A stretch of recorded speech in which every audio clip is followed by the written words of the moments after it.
Vande Bharat services का काम हो या फिर तेजी से बन रहे मुंबई से अहमदाबाद बुलेट ट्रेन प्रोजेक्ट का काम हो, प्रधानमंत्री जी के नेतृत्व में इन सब प्रोजेक्ट्स की देश भर में चर्चा है। इसी कड़ी में अमृत भारत स्टेशन की परिकल्पना भी 140 करोड़ देशवासियों की आकांक्षा और अपेक्षाओं को पूरा करने के संकल्प से बंधी है। माननीय प्रधानमंत्री जी का स्पष्ट मार्गदर्शन था कि स्टेशन का डिजाइन ऐसा बने जो अगले 50 वर्षों की जरूरतों के लिए उपयुक्त हो। ऐसे वर्ल्ड क्लास डिजाइन पे काम करके आज 508 शहर के दोनों भागों को जोड़े स्टेशन सिटी सेंटर के रूप में उठे। माननीय प्रधानमंत्री जी आज पूरे देश में शिलान्यास करेंगे। सबका साथ, सबका विकास, सबका विश्वास और सबका प्रयास के मूल मंत्र पर आधारित ये नए स्टेशन सभी नागरिकों को डिग्निटी ऑफ ट्रैवल प्रदान करेंगे। कुल 24,500 करोड़ रुपए की लागत से बन रहे इन स्टेशनों पर बच्चे, माताएं, वरिष्ठ नागरिक, दिव्यांगजन, इन सब की जरूरतों को ध्यान में रखकर सुविधाएं दी जाए। इतना ही नहीं, स्टेशन भवनों का डिजाइन स्थानीय संस्कृति और विरासत से प्रेरित होगा। माननीय प्रधानमंत्री जी का सदैव मार्गदर्शन रहता है कि विरासत भी विकास की। आज भारत में वर्ल्ड क्लास इंफ्रास्ट्रक्चर का निर्माण हो रहा है। देश के कोने कोने तक कनेक्टिविटी को बढ़ाने के लिए रोडवेज, रेलवेज, एयरवेज, हाईवेज और वाटरवेज का विस्तृत नेटवर्क बन रहा है। भारत को विकसित देश बनाने के सपने की एक मजबूत नींव है। इस बड़े बदलाव के पीछे प्रधानमंत्री जी की दूरगामी सोच है। माननीय प्रधानमंत्री जी इस अमृत काल में आरंभ होने जा रहा है। 508 रेलवे स्टेशनों को विश्व स्तरीय बनाने के क्रम में जिन सुविधाओं का सृजन किया जा रहा है, आइए नजर डालते हैं इसकी झलक दिखाती एक लघु फिल्म पर। मैं भारत का रेलवे स्टेशन, गरीब, मिडिल क्लास, साधारण लोग मेरे मेहमान होते हैं। मैं सबके लिए सोचता हूं, लेकिन अंग्रेजों के जमाने से मेरे लिए सोच गरीब ही होती थी। अब गरीब लोग धक्के नहीं खाएंगे तो और कौन खाएगा? गरीब थोड़े ही एसी की हवा खाएगा। वो तो लंबी सीढ़ियां चढ़ेगा, अपने बुजुर्ग माँ बाप को भी कष्ट से चढ़ाएगा। साधारण आदमी कहाँ एयरपोर्ट से सुविधा पाएगा? भले मैं देश की अर्थव्यवस्था का बहुत बड़ा इंजन, लेकिन मॉडर्न बड़ा इंफ्रास्ट्रक्चर तो बड़े लोगों के लिए बनेगा। देश का साधारण आदमी तो स्टेशनों पर पार्किंग से लेकर हर चीज के लिए धक्के ही खाएगा। चलो मान लो रेलवे स्टेशनों का उत्थान भी होगा, तो वो भी केवल मुंबई और दिल्ली में होगा। कहाँ छोटे शहरों के स्टेशनों का नंबर लगेगा?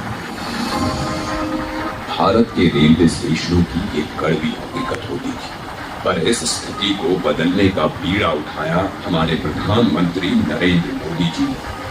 स्वयं बचपन में रेलवे स्टेशन पर चाय बेचकर पिता का हाथ बटाने वाले बालक ने देश के हर आम नागरिक के लिए एक बड़ा सपना देखा, भारत के रेलवे स्टेशनों की काया पलट। देश के 3 रेलवे स्टेशनों को बदलकर ये यात्रियों के सामने नए भारत की संकल्प शक्ति दिखा चुके। गांधीनगर का कैपिटल स्टेशन, भोपाल का रानी कमलापति स्टेशन और बेंगलुरु का सर एम विश्वेश्वरैया स्टेशन। इसी राह पर पूरे देश के 508 रेलवे स्टेशनों का पुनर्विकास होने जा रहा है। देखिए इस नक्शे को, देश भर में आकांक्षाओं तक पहुंचेगी ये क्रांति, जो कि प्रेरणा होगी अमृत काल में हर क्षेत्र के बाकी स्टेशनों के लिए।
इसीलिए प्रधानमंत्री जी ने अमृत काल में नए भारत के सपने को नाम दिया है अमृत भारत स्टेशन।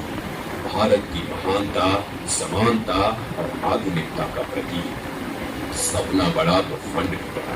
जो रेलवे बजट 2014 में 63,000 करोड़ का हुआ करता था, वो आज है 2,40,000 करोड़ का, जिसमें से 508 स्टेशनों के पुनर्विकास के लिए दिए जा रहे हैं लगभग 25,000 करोड़।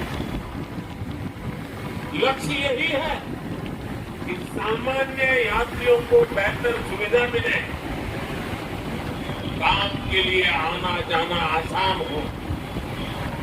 पता है, अन्य देशों की तरह हमारे देश के रेलवे स्टेशन केवल रेलवे स्टेशन नहीं होते, यहाँ इमोशन भी है, यादें भी, ठिठुरियां भी और राहत भी। सांस्कृतिक आदान प्रदान के केंद्र भी होते हैं हमारे स्टेशन।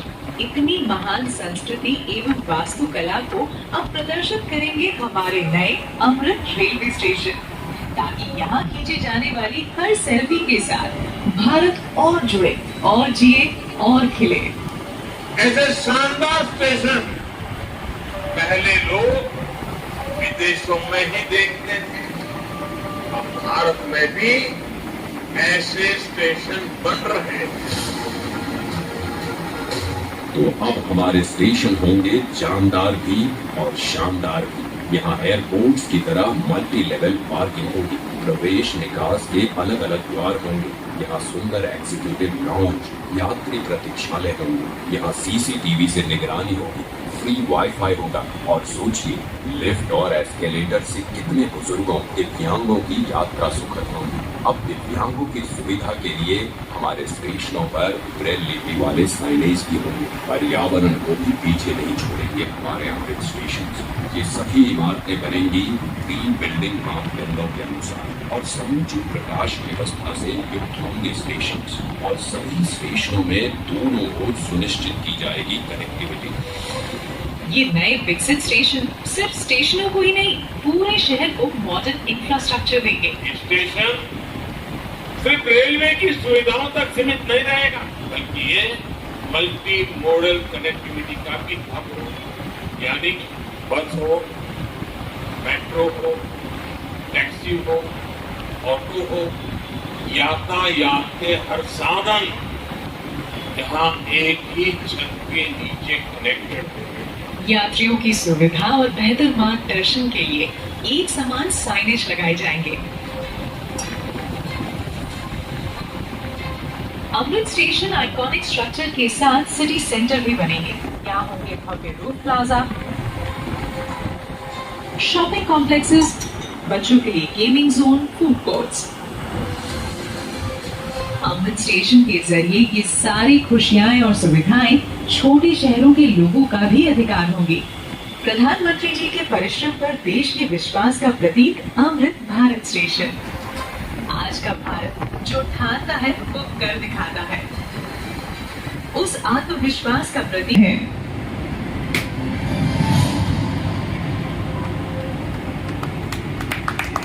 अपने आदरणीय प्रधानमंत्री जी से आग्रह करती हूँ कि वे रिमोट का बटन दबाकर 508 अमृत भारत स्टेशनों के पुनर्विकास का शिलान्यास करें।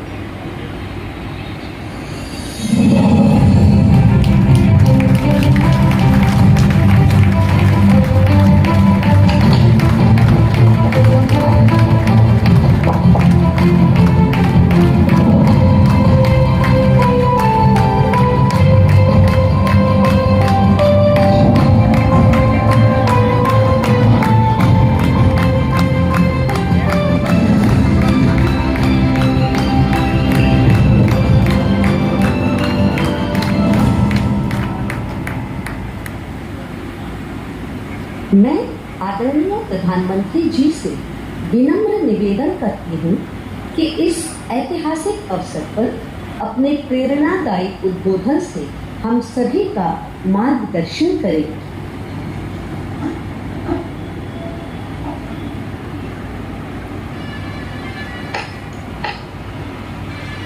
नमस्कार।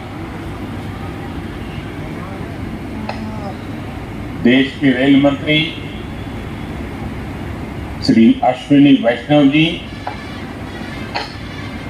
कार्यक्रम में देश के कोने कोने से जुड़े केंद्रीय मंत्रिमंडल के अन्य सदस्य से ज्यादा खर्च होंगे। तमिलनाडु, कर्नाटका और केरला के भी प्रमुख स्टेशन को अमृत भारत स्टेशन के रूप में विकसित किया जाए। मैं अमृत काल के प्रारंभ में इस ऐतिहासिक अभियान के लिए रेल मंत्रालय की सराहना करता हूं और सभी देशवासियों को बधाई देता हूं। साथियों, आज रवैया दो प्रमुख बातें हैं, दो मुख्य वजह हैं। पहली, आप देशवासी भारत के लोगों करीब 3 दशक बाद, 30 साल बाद देश में पूर्ण बहुमत की सरकार बनी। पहली वजह। और दूसरी वजह है पूर्ण बहुमत की सरकार ने उसी स्पष्टता के साथ जनता जनार्दन की उनकी भावना का आदर करते हुए बड़े बड़े निर्णय लिए। शहर और राज्यों की पहचान से जोड़ने के लिए वन स्टेशन वन प्रोडक्ट योजना भी शुरू की है। इससे पूरे इलाके के लोगों, कामगारों और कारीगरों फायदा होगा, साथ ही जिले की ब्रांडिंग भी होगी। साथियों, आजादी के अमृत काल में देश ने अपनी विरासत पर गर्व का भी संकल्प लिया। ये अमृत रेलवे स्टेशन उसके भी प्रतीक बनेंगे, हमें गर्व से भर देंगे। इन स्टेशन में देश की संस्कृति और स्थानीय विरासत की झलक दिखेगी। जैसे जयपुर रेलवे स्टेशन में हवा महल, आमेर फोर्ट जैसी राजस्थान की धरोहरों की झलक होगी। जम्मू कश्मीर का जम्मू तवी रेलवे स्टेशन प्रसिद्ध रघुनाथ मंदिर से प्रेरित होगा। नागालैंड के दीमापुर स्टेशन पर वहां की 16 जनजातियों की लोकल वास्तुकला दिखाई देगी। हर अमृत स्टेशन शहर की आधुनिक आकांक्षाओं और प्राचीन विरासत का प्रतीक बने। देश के विभिन्न ऐतिहासिक स्थलों और तीर्थ स्थानों को जोड़ने के लिए इन दिनों देश में एक भारत गौरव यात्रा ट्रेन, भारत गौरव टूरिस्ट ट्रेन भी चल रही है। शायद आपके ध्यान में आया होगा, उसको भी मजबूती दी जा रही है। साथियों, किसी भी व्यवस्था को ट्रांसफॉर्म करने के लिए जरूरी होता है कि हम उसके पोटेंशियल को पहचानें। भारतीय रेल में तो ग्रोथ को रफ्तार देने का अपार पोटेंशियल है। इसी सोच के साथ बीते 9 वर्षों हमने रेलवे रिकॉर्ड इन्वेस्टमेंट किया है। इस साल के रेलवे को 2.5 लाख करोड़ रुपए से ज्यादा का बजट दिया गया है। मिशन पर चलेगी। साथियों, रेल ने दशकों से हमें अपनों से मिलने का बहुत बड़ा अभियान चलाया है, काम किया है। तो मेरे को पीड़ा नहीं होती, दुर्भाग्य से प्रतीक होती है। उसमें पक्ष विपक्ष सबका प्रतिनिधित्व होता है, लेकिन विपक्ष के इस धड़े ने संसद की नई इमारत का भी विरोध किया। हमने कर्तव्य पथ का विकास किया तो उसका भी विरोध किया गया। इन लोगों ने 70 साल तक देश के वीर शहीदों के लिए वॉर मेमोरियल तक नहीं बनाया। जब हमने नेशनल वॉर मेमोरियल बनाया, उसका निर्माण किया, तो इसकी हम पूरे देश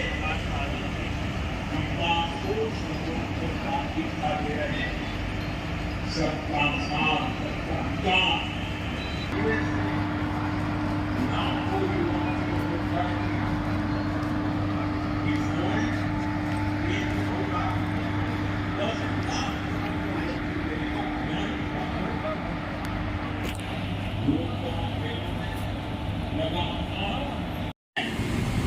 जो हर भारतीय की आंखों को नम कर देता है। ये उन अनगिनत लोगों को याद करने का दिन है जिन्होंने भारत के बंटवारे की बड़ी कीमत चुकाई। ये उन परिवारों के प्रति एकजुटता को दिखाने का, जिन्होंने अपना सब कुछ खो दिया और फिर भी साहस के साथ मां भारती के लिए अपनी श्रद्धा को लेते हुए जीवन को पटरी पर लेने के लिए जूझते रहे। आज ये अपने परिवार, अपने देश के हित में, देश के विकास में महत्वपूर्ण योगदान दे रहे हैं। और साथियों, 14 अगस्त विभाजन विभीषिका दिवस, मां भारती के टुकड़ों का वो दिन हमें भविष्य में मां भारती को एक रखने की जिम्मेवारी भी देता है। अब इस देश को किसी भी तरह से कोई नुकसान न हो पाए, ये संकल्प करने का समय भी ये विभाजन विभीषिका दिवस 14 अगस्त है। साथियों, देश का हर बच्चा, बुजुर्ग, सब कोई 15 अगस्त का इंतजार करता है। और हमारा 15 अगस्त, हमारा स्वतंत्रता दिवस, हमारे तिरंगे और हमारे राष्ट्र की प्रगति के प्रति हमारी प्रतिबद्धता को दोहराने का समय है। पिछले साल की तरह ही इस बार भी हमें हर घर तिरंगा फहराना, हर घर तिरंगा, हर दिल तिरंगा, हर मन तिरंगा, हर मकसद तिरंगा, हर सपना तिरंगा, हर संकल्प तिरंगा। मैं देख रहा हूं कि अनेक साथी आजकल सोशल मीडिया पर अपनी तिरंगे वाली डीपी अपडेट कर रहे हैं।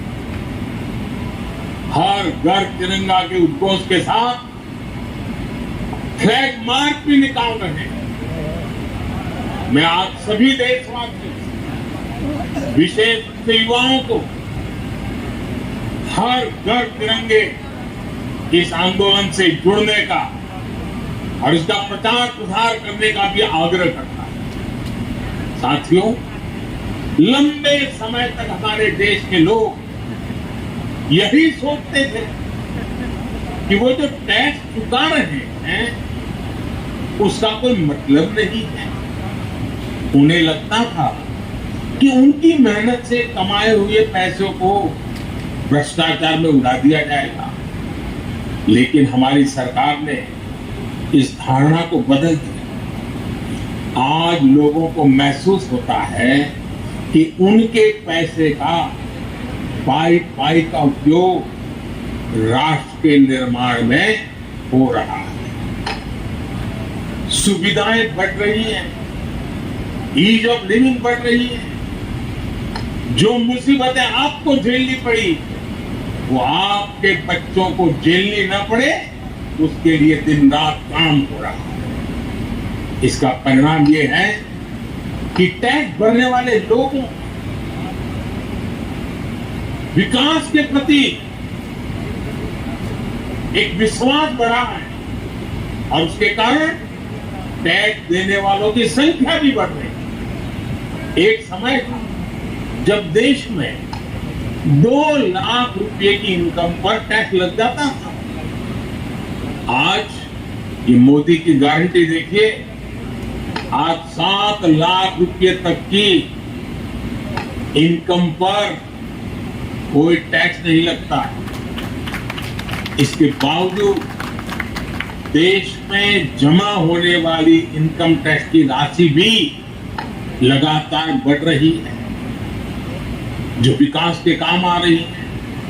इसका स्पष्ट संदेश है कि देश में मध्यम वर्ग का दायरा लगातार बढ़ रहा है।